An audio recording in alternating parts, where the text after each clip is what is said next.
한 땅에서 그에게 태어난 자들이더라.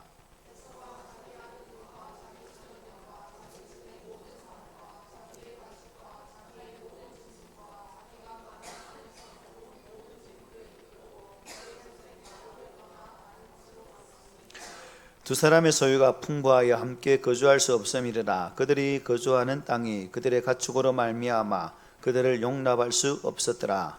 이에서 곧 세일산에 거주하니라. 아멘. 다음 주일 찬양 예배는 주일학교 헌신 예배로 드립니다. 주일학교에서는 기도로 잘 준비해 주시면 감사하겠습니다. 8월달 봉사위원들 잘 기억해 주시고 개인전 6회 개인전인데 오후에 가실 분들은 3시 반까지 교회를 모여주시면 함께 할 수 있을 것입니다. 오늘 우리가 읽은 창세기 36장은 또 우리가 싫어하는 뭐가 나옵니까? 족보죠. 누가 누구를 낳고 누가 누구를 낳았다. 얼핏 보면 족보이고 또 어떤 한 역사의 기록처럼 보이는 대목입니다. 그래서 우리가 이런 생각을 하죠. 족보를 가지고 무슨 설교를 할까? 이름밖에 없는데 낳고인데 이게 무슨 설교가 될까? 힘들겠죠, 그죠? 힘듭니다. 그런데 하나님의 구속사의 역사를 쭉 보면 이 낳고라는 이 대목이 너무 중요하죠. 왜냐하면 그 낳음의 약속이 있어서 예수 그리스도가 이어지거든요. 그러므로 이 낳다는 것은 참 중요하다는 겁니다. 그래서 하나님께서 성령의 감동으로 기록되어진 성령의 한 구절 한 구절은 목적 없음이 없는 것이 아니라 다 목적이 있고 뜻이 다 포함되어 있다는 거죠. 즉 주시는 메시지가 아주 분명하다는 겁니다. 족보는 하나님께서 단순히 사람의 이름을 기록한 것이 아니라 하나님의 약속이 어떠한 과정을 거쳐서 이루어지는가를 보여주는 하나의 모습이라 볼 수 있습니다. 창세기를 보면 이것은 누구누구의 계본이라는 표현이 반복해서 많이 나오죠. 이것을 히브리어를 보니까 톨레도. 이 표현은 단순한 족보가 아니라 하나님께서 이 사람을 통해 어떤 역사를 이루셨는가를 보여주는 아주 중요한 대목이기도 하다는 거죠. 그런데 이제 창세기 36장은 조금 아주 특별합니다. 하나님께서 언약의 계보인 야곱의 이야기를 계속 하실 것이면 굳이 중간에 생뚱맞게 에서의 계보를 왜 집어넣었을까? 그냥 약속의 줄기에 따라 야곱을 그냥 쭉 나가시면 될 것인데 왜 넣었을까? 거기에는 이유가 있겠죠. 하나님께서는 에서의 이야기를 먼저 정리한 다음에 이제 야곱의 가문을 통해서 언약의 약속이 계속 이어짐을 보여준다는 것입니다. 마치 연극 무대에서 한 배우가 자신 역할을 끝나고 나면 퇴장하고 다음에 배우자가 등장하는 것처럼 이제 에서가 역사의 무대에 섰다가 이제 물러가고 야곱이 가족 가문을 통해서 그 역사를 이어간다는 장면이 바로 이 모습이죠. 그래서 하나님께서 구속사의 역사를 통해서 야곱의 가문을 통해서 누가 오시는지를 잘 보여주고자 하는 하나의 흐름 속에 기록되었다는 것입니다. 여기서 우리는 아주 중요한 사실을 발견합니다. 하나님의 역사는 사람의 계획대로 움직이는 것이 아니라 하나님의 언약에 따라 진행되고 있다는 것. 세상은 힘 있는 사람이 역사를 만든다고 말하지만 또 돈이 많은 사람이 성공했다고 말하지만 하나님은 아니라는 거죠. 성경은 하나님께서 약속하신 것을 하나님께서 친히 이루신다라고 말씀해요. 오늘 본문은 바로 그 사실을 우리에게 잘 보여주는 대목이라 하겠습니다. 본문 1절은 이렇게 시작합니다. 에서 곧 에돔의 족보는 이러하니라. 이 짧은 한 문장에는 25장부터 이어져 왔던 긴 이야기가 담겨 있습니다. 에서는 이삭의 장남이죠. 지난주에도 장남이 가지고 있는 특권, 고대 근동 지역에서 장남이 가지고 있는 특권 3가지 말씀드렸죠. 유산 받을 때 아버지로부터 다른 아들보다 2 몫을 받는다는 것, 그리고 그 가문의 대표자가 될 수 있다는 것, 그리고 아버지의 권위를 이어받을 수 있다는 것, 이 3가지 장작이 있습니다. 사람의 기준으로 보면 에서가 언약의 계승자가 되는 것은 당연합니다. 그런데 하나님은 달리 말씀하셨죠. 리브가가 2 아이를 잉태했을 때 하나님 뭐라 말씀하셨을까요? 큰 자가 어린 자를 숨기리라 창세기 25장에서 말씀했어요. 이미 예언되어진 그 말씀이 지금 착착착 이루어져 가고 있는 과정이라는 겁니다. 이 말씀은 에스가 잘못해서가 아니라 하나님의 주권적인 선택을 잘 보여주는 대목이죠. 그렇다고 해서 여러분 하나님 에스를 버렸을까요? 그건 아니죠. 오늘 본문을 보면 에스도 아내도 있고 자녀도 있습니다. 가축과 종, 재산도 참 많습니다. 세상적으로 보면 야곱보다 훨씬 안정된 삶을 살고 있는 상황이었습니다. 이 점이 중요하죠. 우리는 종종 하나님의 복을 너무 아주 좁게 볼 때가 참 많습니다. 돈이 많으면 복 받았고 어려움이 많으면 복을 받지 못했다라고 생각하기 쉽죠. 그러나 성경은 그렇지가 않다는 겁니다.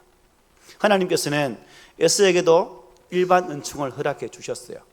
이 땅에 태어난 인간이 누구나 누릴 수 있는 일반 은총, 가정을 주셨고 번성하게 하셨고 큰 민족의 조상이 되게 하셨어요. 하나님은 한 사람도 함부로 대하지 않으시는 분이십니다. 하지만 언약의 문제는 별개죠. 언약의 문제는 하나님께서는 아브라함에게 주신 언약, 즉 메시아가 오실 약속의 계보를 야곱을 통해서 이어가기로 하셨어요. 하나님께 택한 거죠. 야곱이 훌륭해서 인품이 뛰어나서 다른 사람 믿음이 좋아서 결코 아닙니다. 누구의? 하나님이 그렇게 하신 거예요. 하나님의 뜻대로, 하나님 작정이죠. 그러면 결국 이 선택은 무슨 은혜입니까? 전적인 하나님의 은혜라고 밖에 설명이 불가하죠. 사도 바울은 로마서 9장 11절에서 이렇게 말씀했습니다. 그 자식들이 아직 나지도 아니하고 무슨 선이나 악을 행하지 아니한 때에 택하심을 따라 되는 하나님의 뜻이 행위로 말미암지 않고 오직 부르시는 이로 말미암아 서게 하라. 전적인 하나님의 부르심과 택하심 가운데 그렇게 되었다라고 말씀해요. 하나님은 우리의 공로를 보고 선택한 것이 아닙니다. 자, 이렇다면 여기 앉아있는 우리가 우리의 공로로 구원받으면 혹시 자신 있습니까? 나 구원받는 내 스스로 할 수 있는? 혹시 있나요? 나는 하나님의 공로 없이 내 공로로 구원받을 수 있어. 속으로 말하고 계신, 겉으로 말씀 안 하시네. 하나님의 신실하신 뜻, 은혜 안에서 나를 부르셨어요. 그러니까 우리가 하나님 때에 아이고 하나님 두 손 들어 갑니다. 나를 자녀 삼아주신 감사합니다 하게 된 거죠. 이것은 오늘 우리에게 큰 위로가 되죠.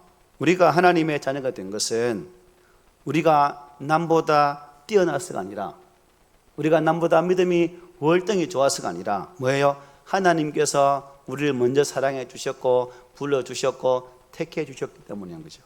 그러므로 모든 것이 하나님의 은혜임을 알고 우리는 범사에 감사하는 삶을 살아가야 할 것입니다.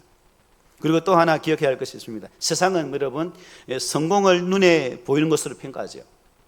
재산, 지위, 명예, 권력, 이게 기준입니다. 그러나 하나님은 언약 안에서 판가름한다는 거죠. 언약 안에 있는가 없는가를 보신다는 겁니다. 에서는 세상적으로는 성공한 사람이었어요. 그러나 성경은 에서의 부와 권세보다 하나님의 언약이 이어지는 것에 더 큰 관심을 가지고 있는 것을 볼 수가 있습니다. 오늘 우리도 마찬가지예요. 우리가 하나님 앞에서 진정으로 자랑하는 게 무엇일까? 여러분은 하나님 앞에 자랑하는 게 뭐라 생각합니까? 얼마나 많은 것을 가졌는지를 혹시 자랑할 것 같아요? 내가 가진 것보다 더 많은 가진 사람이 더 많은데, 우리 가운데는 제일 많을지 몰라도 밖에 나가면 더 많은데, 그래서 우리가 자랑할 수 있는 것은 예수 그리스도 안에서 하나님의 언약 백성으로 부르심 받았다는 것, 이게 우리의 유일한 자랑거리입니다. 그 은혜를 붙드는 사람이 결코 흔들리지 않게 되는 거예요. 세상은 변해도 하나님 언약은 결코 변하지 않기 때문에 우리 믿음 또한 흔들리지 않게 된다는 것입니다. 계속해서 본문은 이렇게 말합니다. 4절 6절이죠. 아달은 엘리바스를 에서에게서 낳았고 바스맛은 의에서 낳았고 올리바마는 요수와 알람과 고라를 낳았으니 이는 에서의 아들들이요 가나안 땅에서 그에게 태어난 자리들이더라. 에서가 자기 아내들과 자기 자녀들과 자기 집의 모든 사람과 자기의 가축과 자기의 모든 짐승과 자기가 가나안 땅에서 모은 모든 재물을 끌고 그의 동생 야곱을 떠나 다른 곳으로 갔으니라고 말하죠. 이 말씀은 에서의 아들들과 그의 재산에 대해서 말씀하고 있어요. 그죠? 재산이 많이 이렇게 늘어난 것을 볼 수 있습니다. 그리고 7절에 이렇게 말합니다. 두 사람의 소유가 풍부하여 함께 거주할 수 없음이라. 그들이 거주하는 땅이 그들의 가축으로 말미암아 그들을 용납할 수 없었더라 말씀합니다. 처음 읽으면 아주 평범한 말씀을 보입니다. 재산이 많아졌네, 가축이 많아졌네, 그래서 그들이 같이 살 수 없어 헤어졌네, 이렇게 볼 수 있죠. 그런데 성경은 여러분 단순한 역사책이 아니에요. 성경은 언제나 하나님의 시각으로 역사를 풀어가고 있다는 겁니다. 사람이 보기에는 경제적인 문제죠, 그죠? 재산이 많아졌다는 것. 그러나 하나님께서는 그 경제적인 상황까지도 사용하셔서 당신의 약속을 이루어 가고 계신다는 겁니다. 왜 그렇습니까? 이 가나안 땅은 여러분 누가 가야 할 땅입니까? 약속의 민족이 가야죠. 약속을 받은 족속이. 그러니까 이 땅은 아브라함이 약속하신 땅이기 때문에 아브라함, 이삭, 야곱에게 이어져야 됩니다. 그러니까 에서가 이 땅에 갈 수 있다 없다? 없는 거죠. 그러니까 이런 경제적인 부를 통해서 또 이것을 통해서 하나님 역사해 주셔서 그 땅을 차지하게 되어질 민족을 세우시고 또 에서는 또 다른 곳에 자신의 민족을 형성할 수 있도록 하나님이 은혜로 허락해 주셨다는 겁니다. 그러니까 칼과 전쟁으로 싸워서 헤어진 것이 아니라 이러한 경제적인 부를 통해서 화평한 가운데 약속의 땅은 약속의 민족이 또 그 외의 땅은 다른 민족이 살아갈 수 있도록 하나님이 이렇게 역사를 이어가고 있다는 겁니다. 이것이 하나님의 섭리죠. 우리는 종종 하나님의 일하심을 참 너무 극적인 것에서 찾을 때가 참 많습니다. 홍해가 갈려서야 하나님 일하신다고 생각합니다. 불이 하늘에서 막 팍팍 떨어져야 하나님이 역사하시는 것으로 생각합니다. 그러나 성경을 보면 하나님은 오히려 아주 평범한 일상 속에서 당신의 뜻을 이루어 가시는 것을 볼 수가 있어요. 가축이 많아진 것, 땅이 좁아진 것, 서로 거리를 두게 되어진 것, 이 모든 것은 우연처럼 보이지만 사실은 뭐예요? 하나님의 손길이 포함되어 있었다는 겁니다. 여러분, 하나님의 섭리는 언제나 조용합니다. 그러나 조용하다고 해서 여러분 그것이 약한 것은 아니죠. 눈에 띄지 않는다고 해서 하나님 역사가 없는 것은 아닙니다.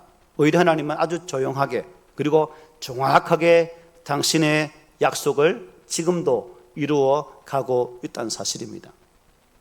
우리가 살아가는 삶의 형편이 내가 보기일 때는 견디기 힘들어요. 다른 사람과 비교해 보아서 삶의 질이 좀 떨어집니다. 그렇다고 버림받는 사이일까요? 아니에요. 하나님은 그 형편, 그 속에서 우리를 지금도 인도하시는 거예요. 내 삶의 자리를 허락하신 것이 은혜라는 겁니다. 그러므로 많고 적음이 중요한 것이 아니라 내가 지금, 아니 하나님께서 지금 나의 삶을 주관하고 있다는 사실을 믿는 것이 더 중요한 거죠. 이게 성경적 가치관을 가진 성도의 눈입니다.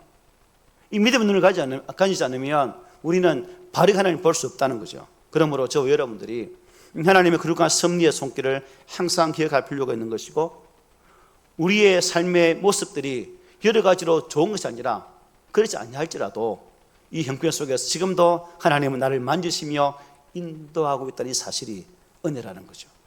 이 사실을 우리가 믿었으면 좋겠습니다.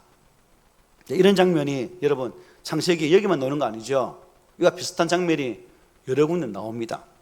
먼저 아브라함 롯을 생각해 보십시오. 애굽에서 올라온 후 두 사람의 재산이 참 많아졌죠. 창세기 13장 6절에 이렇게 말합니다. 그 땅이 그들이 동거하기에 넉넉하지 못했다. 아브라함 롯의 경제적인 부가 짐승들이 어떻게 해요? 많이 늘어난 거죠. 그러니까 땅이 좁아진 겁니다. 그래서 오늘 본문과 비슷하죠. 결국 이 두 사람 헤어지게 됩니다. 사람들은 불화 때문에 헤어졌다고 생각할 수 있죠. 그러나 하나님께서는 그 일을 통해 아브라함을 약속의 중심에 세우시고 계신 겁니다. 롯은 눈에 보기 좋은 가나안 땅을 버리고 눈에 보이는 소돔과 고모라 땅을 선택하게 되죠. 하나님 약속 땅을 버리고. 그러나 하나님은 아브라함이 뭐라 말씀하십니까? 이렇게 말씀하셨죠. 너는 눈을 들어 너 있는 곳에서 북쪽과 남쪽과 그리고 동쪽과 서쪽을 바라보라고 말씀하셨어요.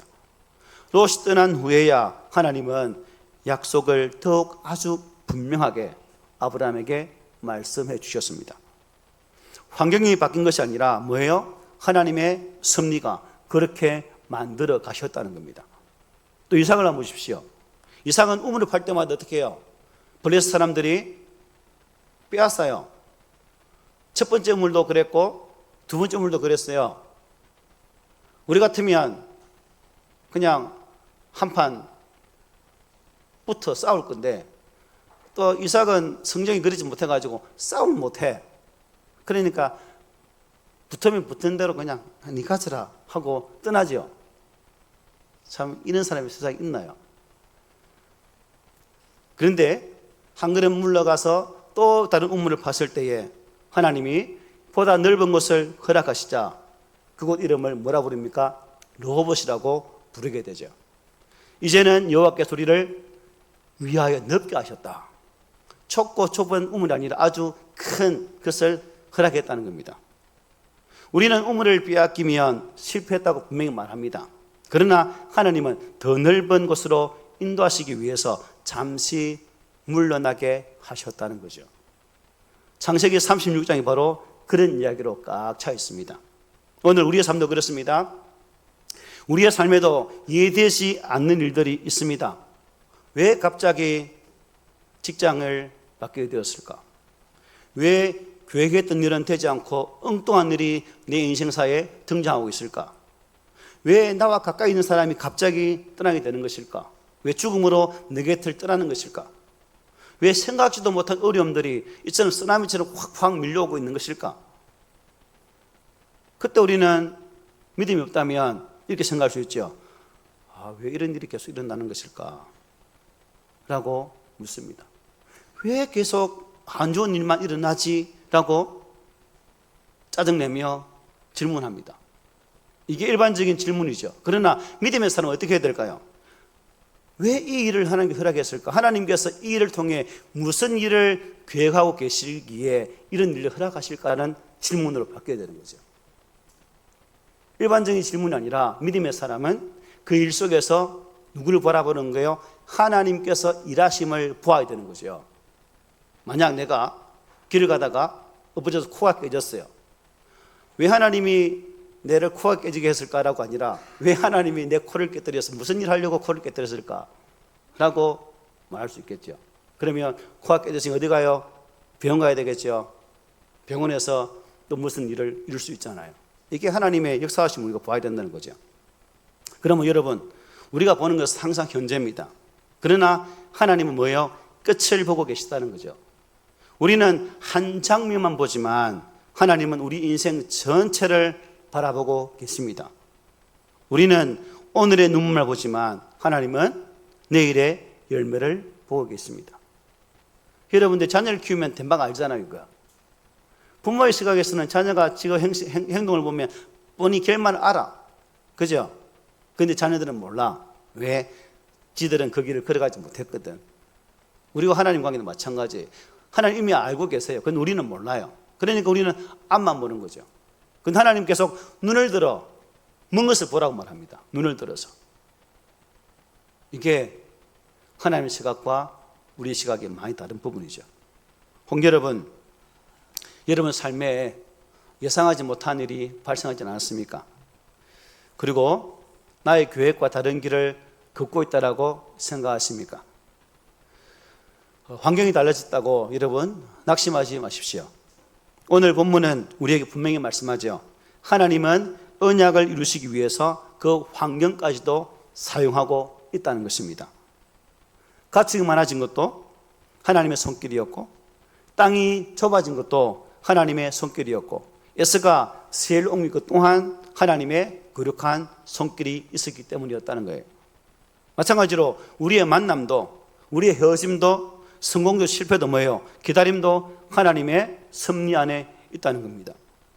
그러므로 우리는 환경을 붙드시는 사람이 아니라 환경을 주관하시는 하나님을 붙드는 성도가 되어야 합니다. 그 하나님은 오늘도 우리의 삶 속에서 조용하지만 신실하게 그리고 아주 정확하게 당신의 언약을 이루고 계심을 믿으시기를 바랍니다. 끝으로 8절에 보면 이렇게 말씀하죠. 이에 에스 곧 에돔이 세일산에 거주했다라고 말씀합니다. 본문의 짧은 단락이죠. 그러나 이 한 절 속에 창세기의 방향을 완전히 바꾸는 말씀이 있다는 겁니다. 이제 에스는 어디에 거한다고요? 세일산에 정착합니다. 거기에서 어느 민족의 조상이 됩니까? 에돔 족속의 조상이 됩니다.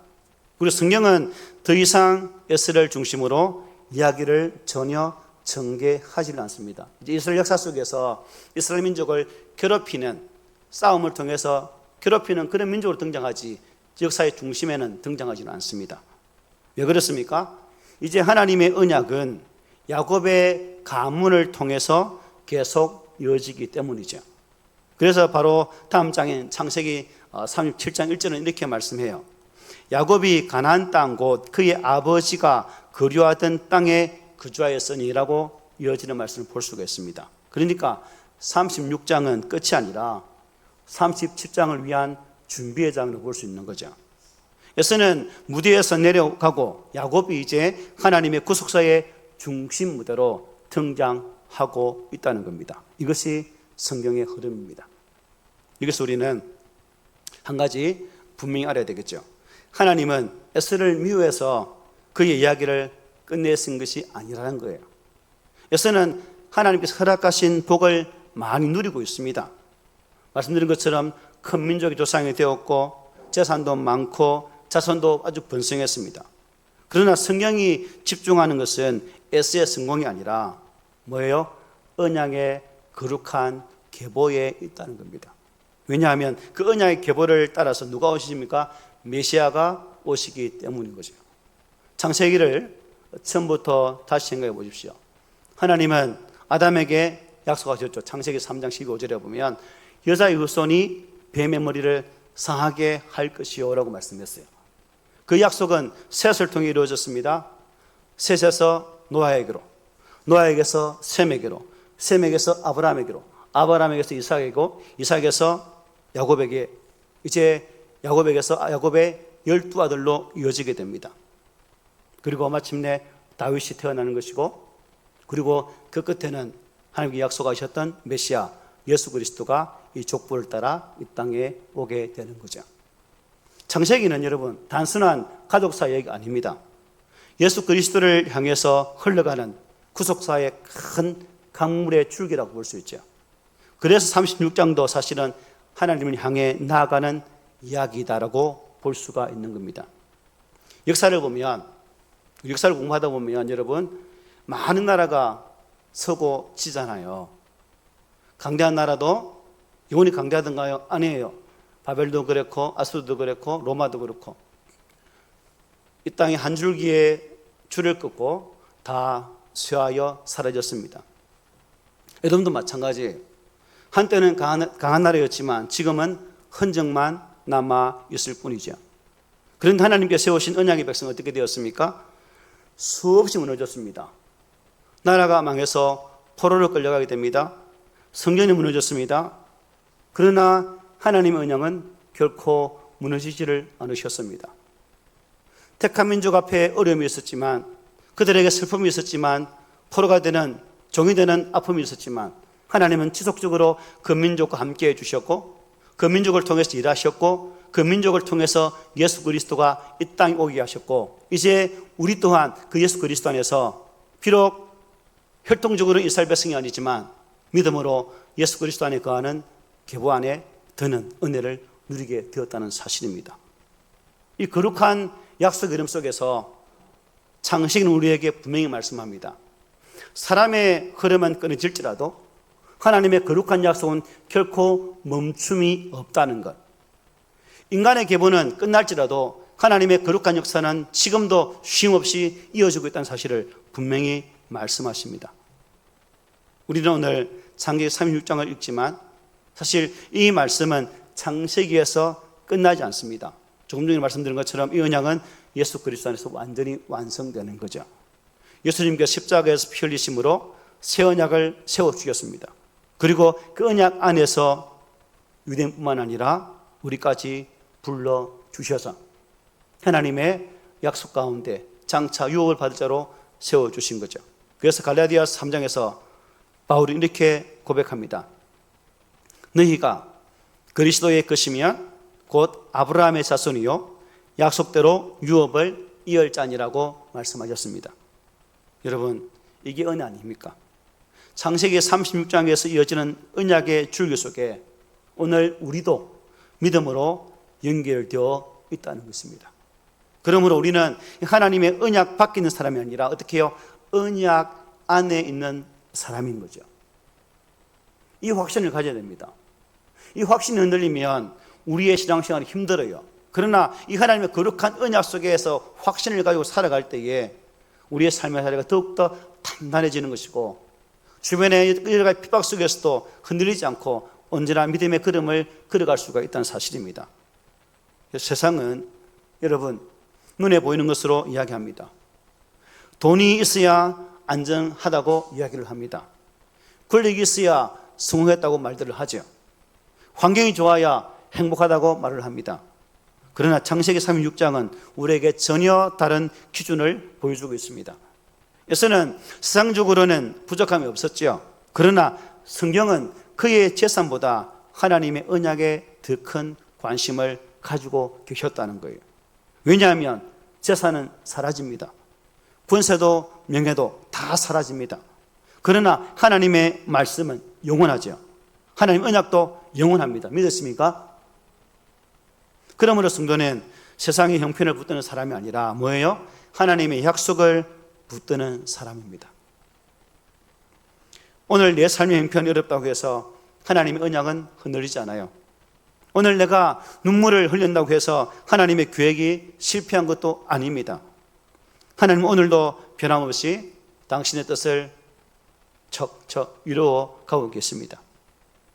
창세기 36장은 에서의 이야기로 마무리되지만 동시에 하나님의 언약은 계속된다라고 선포하고 계십니다. 그러므로 오늘 우리는 본문의 말씀을 통해서 세 가지의 교훈으로 도전을 받죠. 먼저 하나님은 은혜로 언약의 백성을 세우신다는 것. 또 하나는 하나님은 환경까지도 사용하셔서 언약을 이루어 가신다는 겁니다. 그리고 하나님은 끝까지 신실하게 그 언약을 완성하여 가신다는 거예요. 그러므로 오늘 우리의 삶이 여러분 어떠하든지 결코 낙심하지 마세요. 세상은 변합니다. 환경도 사람도 다 변합니다. 그러나 하나님의 언약은 영원히 변하지 않습니다. 아브라함에게 하신 약속을 이루신 하나님께서, 야곱을 붙드신 하나님께서, 요셉을 인도하신 하나님께서, 예수 그리스도를 보내신 그 하나님께서 오늘도 여러분과 여러분의 가정과 우리 몸된 교회와 삶을 붙드시고 인도하고 있다는 사실입니다. 그러므로 눈앞 현실보다 하나님의 약속을 더 크게 바라보십시오. 눈을 크게 뜨고 잠오지만 지금 눈이 청근만 거이죠. 억지로 뜬다고 애먹는 거 다 보입니다. 네, 내가 참아서 말을 안 하지만 끝에서 말합니다. 그 약속을 붙드는 사람은 결국 흔들리지 않아요. 그래서 하나님의 약속은 어제도 오늘도 영원토록 계속됨을 확신하시고 세상의 줄기를 붙드는 것이 아니라 성경이 기록하고 있는 하나님의 거룩한 언약의 줄기를 꼭 붙잡고 살아가는 우리 모두가 됩시다. 아멘.